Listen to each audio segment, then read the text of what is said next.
Hi friends, my name is Moncy. Welcome to my video. ഇന്ന് ഞാൻ നിങ്ങളുടെ മുന്നിൽ തയ്യാറാക്കുന്നത് ഒരു ചിക്കൻ സമൂസയാണ്. അപ്പോൾ നമുക്ക് ആ വീഡിയോയിലോട്ടൊന്ന് പോകാം. അപ്പോൾ അതിനായി നമുക്ക് 250 ഗ്രാം ചിക്കൻ സ്ലൈസ് ബ്രസ്റ്റിൽ അല്പം മുളക് പൊടി, മഞ്ഞൾപ്പൊടി, ഗരം മസാല എന്നിവ ചേർത്ത് മാരിനേറ്റ് ചെയ്ത് നന്നായിട്ട് ഫ്രൈ ചെയ്തെടുക്കാം. ഇപ്പോൾ നന്നായിട്ട് ഫ്രൈ ആയിട്ടുണ്ട്. അപ്പോൾ അതിനുശേഷം നമുക്കത് ചോപ്പ് ചെയ്തെടുത്ത് മാറ്റി വെക്കാം.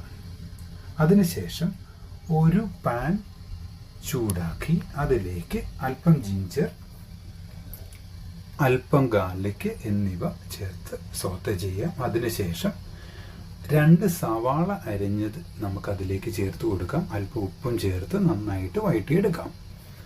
അതിപ്പോൾ നന്നായിട്ട് വഴണ്ടതിന് ശേഷം, ഇപ്പോൾ വഴണ്ടിട്ടുണ്ട്, അത് നന്നായിട്ട് വഴണ്ടതിന് ശേഷം അല്പം ചില്ലി സ്ലൈസ് അതിലേക്ക് ചേർത്ത് കൊടുക്കാം.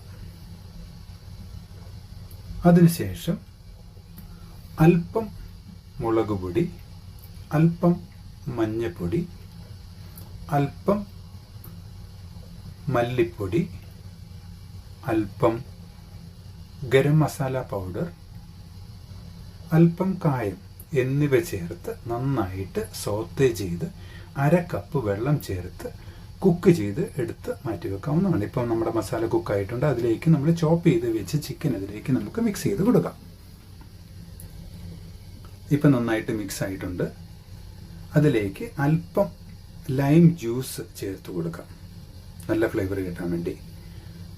ഇപ്പം നമ്മുടെ മസാല റെഡി ആയിട്ടുണ്ട്. നേരത്തെ തന്നെ തയ്യാറാക്കി വെച്ചിരുന്ന സമൂസ ഷീറ്റിൽ എഗ്ഗ് അപ്ലൈ ചെയ്ത് നമ്മൾ തയ്യാറാക്കി വെച്ചിരുന്ന ആ ചിക്കൻ്റെ ഫില്ലിങ് നമുക്കതിലേക്ക് ചേർത്ത് ഫോൾഡ് ചെയ്തെടുക്കാം. ഇത് നല്ല തിക്ക് ഡോ ഉണ്ടാക്കിയതിന് ശേഷം റോളിംഗ് പീനുമായിട്ട് നന്നായിട്ട് പരത്തി ആവശ്യത്തിന് കട്ട് ചെയ്തെടുത്ത് നമുക്കത് പാനിൽ വെച്ച് ഹാഫ് ടൺ ചെയ്ത് ഉണ്ടാക്കിയെടുക്കാവുന്ന ഷീറ്റാണ്. ഇപ്പോൾ നമ്മുടെ സമൂസ റെഡിയാണ്. നമുക്കിത് നന്നായിട്ട് ഡീപ്പ് ഫ്രൈ ചെയ്തെടുക്കാം. ഇപ്പം നമ്മുടെ സമൂസ റെഡിയാണ്. ഫ്രൈ ചെയ്തതിന് ശേഷം ഇത് നമുക്ക് സെർവിങ്ങിന് വേണ്ടി ഉപയോഗിക്കാം. അപ്പോൾ ഫ്രണ്ട്സ്, ഈ വീഡിയോ ഇഷ്ടപ്പെട്ടു എന്ന് കരുതുന്നു. അപ്പോൾ അടുത്തൊരു നല്ല വീഡിയോയിലൂടെ കാണാം.